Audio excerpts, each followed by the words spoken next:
Hello दोस्तों, आपका स्वागत है वसीकरण के अगले भाग में। अब तक आपने जाना कि कैसे चार दोस्त एक गेस्ट हाउस में जाते हैं, जहां उनमें से एक दोस्त को एक औरत अपने वश में कर लेती है। अब आगे। जैसे ही वह लड़का अपने दोस्तों के पास वापस आता है, उसके अंदर आते ही लाइट चली जाती है और तेज हवा बहने लगती है। उन्होंने उसके चेहरे पर देखा कि कुछ अजीब सा है।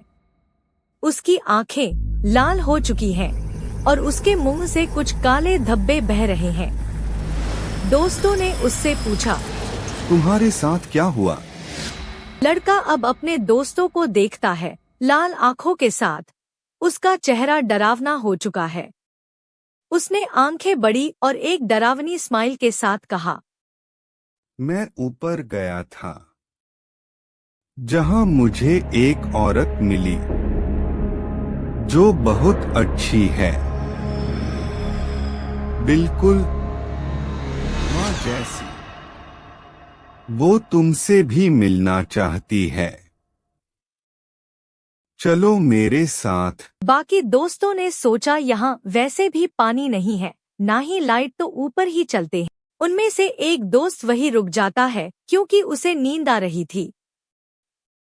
उसने कहा, तुम लोग जाओ, मैं सोने जा रहा हूँ। और वो सब ऊपर जाने लगते हैं। जैसे ही सब रूम से बाहर निकले, उन्होंने देखा कि उनका दोस्त झुक के चल रहा है, जैसे उसको चलना नहीं आता। उसके पैर लड़खड़ा रहे थे, जैसे वो गिर जाएगा।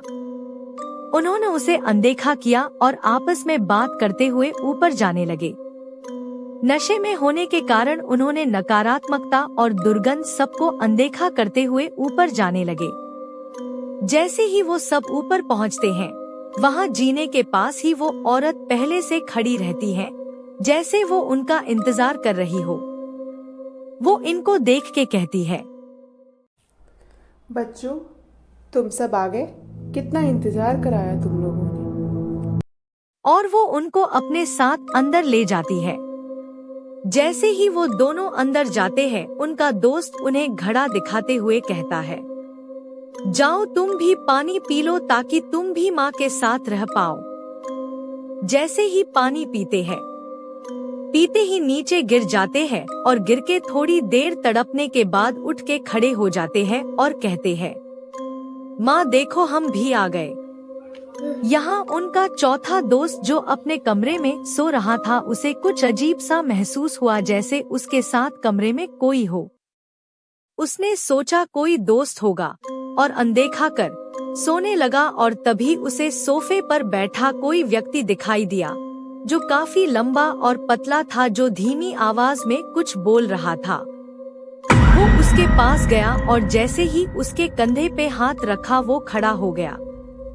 वो देखता है एक लंबा आदमी जिसका सर ऊपर छत को छू रहा है, जिसकी उंगलियां बहुत लंबी और आंखें रात के अंधेरे में लाल चमक रही है, जिसकी आंखें नहीं है मानो किसी ने निकल ली हो, और मुंह सिले हुए है, जिसमें से वो बोलने की कोशिश कर रहा है और वो इसकी तरफ झुकते हुए बोलता है, यहाँ से चले जाओ, भाग जाओ, क्यों आए हो यहाँ। और वो गायब हो जाता है। तो ये लड़का बहुत डर जाता है, इसकी आवाज निकलनी बंद हो जाती है डर से। जैसे तैसे वो उठता है और बाहर की तरफ भागने लगता है और ऊपर अपने दोस्त को ढूंढने निकल जाता है। जैसे ही वो जीने के पास जाता है, उसको फिर से वो भूत दिखाई देता है, जो उसको इशारा करते हुए उसे मना करता है ऊपर जाने से, और साथ ही चुप रहने को भी बोलता है। फिर वो लड़का और डर जाता है और डर के ऊपर की ओर भागता है, और जब वो वहां पहुंचता है, उसे एक अजीब आवाज में मंत्रों की आवाज आती है, जो सुनने में काफी डरावनी थी। उसे कुछ संदेह होता है, तो वो धीमी आवाज में जाके गेट के एक छेद में से देखता है, तो वो देखते ही डर जाता है।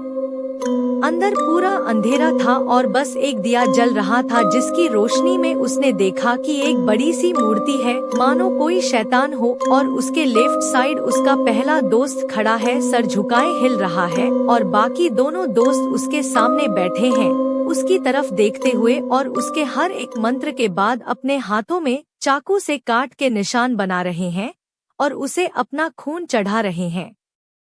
ये सब ये छुप के देख रहा था। तभी उन तीनों दोस्तों ने सर इसकी तरफ घुमाते हुए देखा और ये डर गया। तभी उस औरत ने दरवाजा खोला और कहा, कहाँ रह गया था बेटा तू?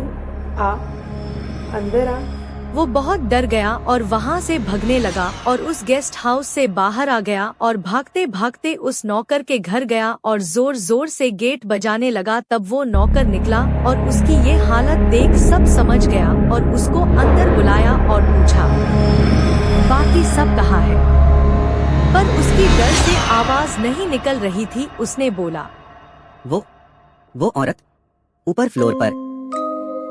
नौकर सब समझ गया। उसने इसे पानी पिलाया और शांत रहने को कहा।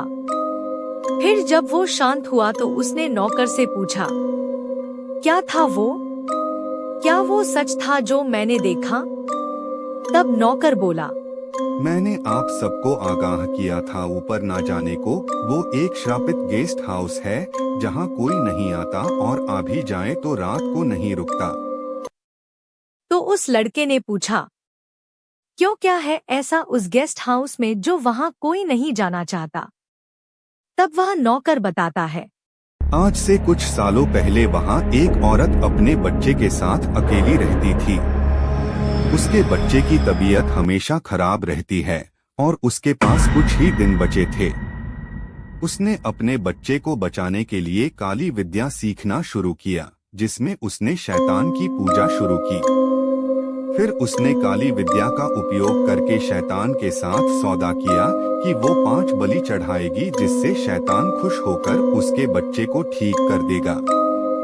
लेकिन बलि समय से ना देने के कारण वह बच्चा मर जाता है और वह औरत उसके शरीर को अपने घर में ही शैतान के पास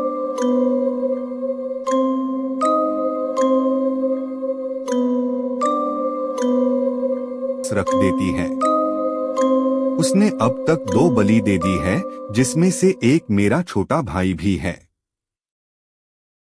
तो उस लड़के ने कहा, कुछ भी करके मेरे दोस्तों को बचा लो।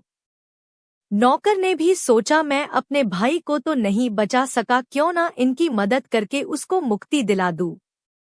वो अंदर मंदिर के पास गया और वहां से एक ताबीज ले आया और लड़के को देते हुए कहा, इसे पहन लो, इससे तुम पे उसके मंत्रों का असर नहीं होगा।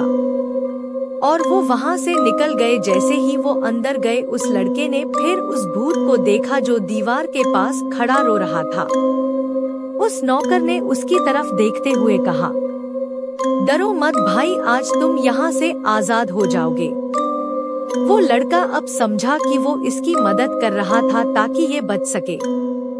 फिर उसने नौकर ने कहा, तुम एक काम करो, तुम सामने से जाओ अपने दोस्तों के पास और उस औरत को अपनी बातों में उलझाओ। मैं पीछे के रास्ते से आता हूँ।